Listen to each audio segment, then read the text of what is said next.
আসসালামু আলাইকুম, সবাই কেমন আছেন? আশা করছি সবাই ভালো আছেন।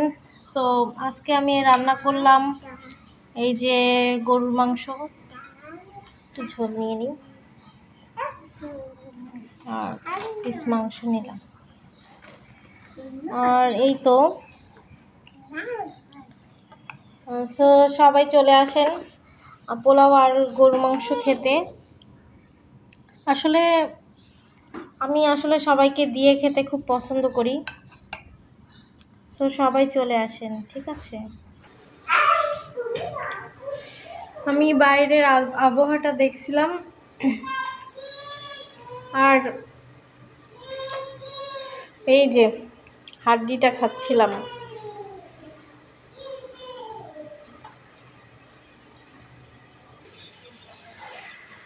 এই যে বাহিরের ওয়েদারটা আজকে প্রচুর ঠান্ডা ঠান্ডা, একটু বৃষ্টি পড়েছে, এই জন্যে আবহাওয়াটা ভালোই ঠান্ডা,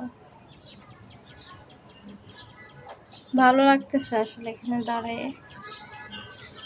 খাওয়া দাওয়া শেষ করে